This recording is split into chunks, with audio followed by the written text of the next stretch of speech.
अब बंधुओं, प्रश्न यह है कि मानव शरीर का उद्देश्य क्या है संसार में आने का। मानव संसार में आया क्यों है?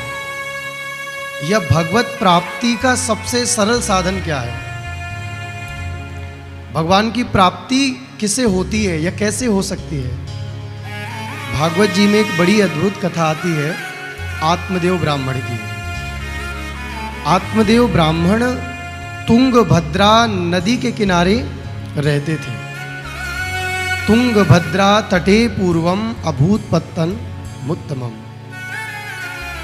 तुंगभद्रा नदी के किनारे एक आत्मदेव ब्राह्मण निवास करते थे।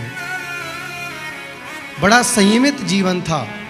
उनके बारे में यहाँ तक वर्णन मिलता है कि द्वितीय इव भास्करः। आत्मदेव जी का इतना तेज था, इतना प्रताप था कि जब वो निकलते थे तो अगल बगल में रहने वालों को ऐसा लगता था कि कोई दूसरा सूर्य निकल पड़ा हो, इतना उनके ललाट पर तेज रहता था। लेकिन किस नदी के किनारे रहते, बहुत ध्यान कर सावधानी से सुनिए। तुंगभद्रा, तुंग कहते हैं ऊंचा और भद्रा यानी कल्याण। इस मानव देह से ज्यादा संसार में भगवत प्राप्ति का ऊंचा कोई साधन नहीं है।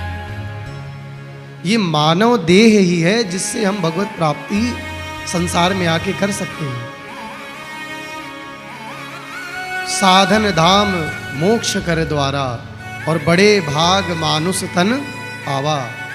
बड़े भाग्य से मनुष्य का तन मिला है। लेकिन यहाँ आने के बाद ये शरीर किस लिए आया है, ये विस्मृति प्रायः सभी को है। संसार में किसी को भी ये याद नहीं होगा कि मानव शरीर हमें मिला ही किस लिए है। सबसे श्रेष्ठ साधन है भगवत प्राप्ति का मनुष्य शरीर। 84 लाख योनियों के बाद एक बार ये मनुष्य देह मिलती है और ये केवल यहाँ व्यवहार कार्य करने के लिए, सबको प्रसन्न करने के लिए नहीं मिला है। ये मानव शरीर मिला ही इसलिए है कि इससे भली भांति भगवत प्राप्ति हो सकती है। लेकिन हम इसको कहाँ लगा रहे हैं?